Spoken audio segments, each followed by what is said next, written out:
Some of the trees along Humboldt Boulevard near Armitage received a little extra care from neighbors this week.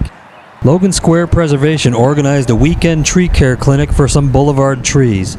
Neighbors pitched in with mulching and also learned a little bit more than they knew the day before. I learned how to identify an ash tree, actually, so that was cool.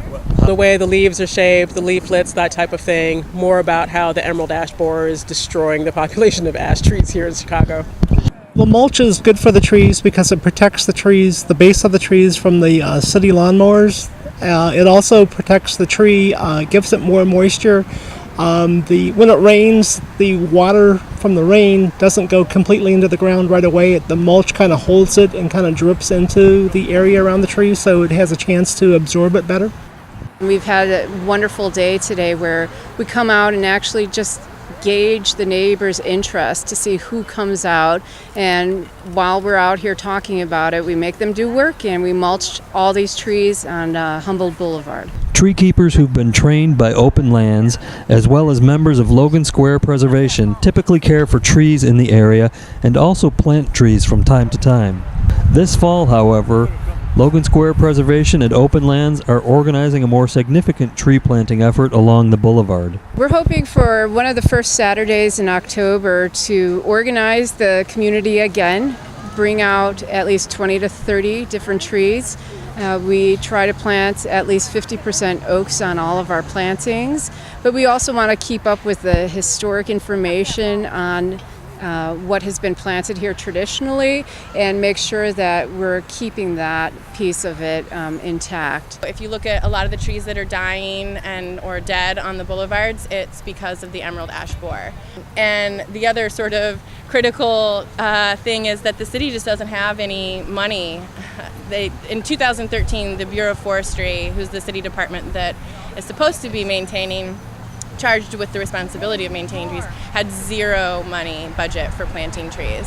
So that, combined with the fact that we're losing a lot of trees, is kind of a critical crisis that Logan Square Preservation is stepping up to address in partnership with Openlands. Openlands offers a tree planting grant to communities that are interested in reforestation. The size of the grant increases with the amount of community interest and input. So if we can raise $10,000, we can match that through grant funding. So altogether, we'd be able to raise about $25,000. And all that money would be spent on planting trees and developing a plan for maintaining the trees. It's an online fundraiser, and it's at gofundme.com/LoganSquareTrees. These neighbors are new to Logan Square and to the Midwest, but they're familiar with working with the soil.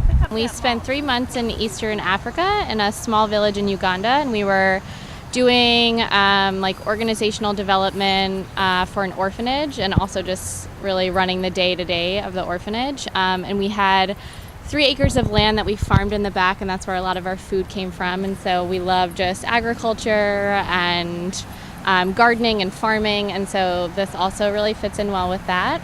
It's kind of nice to get our hands dirty. A nice way to start our Saturday morning, for sure. If you're unable to participate in this fall's tree planting, you can still work to help trees in the Logan Square area. The trees on public land are here for the public good and your benefit, and it's your tax dollars at work, so make sure you go outside, give it 20 gallons of water a week if it hasn't rained at least an inch, and realize that the benefits from that old tree are really helping you out. For LoganSquare.TV, this is Dan O'Donnell.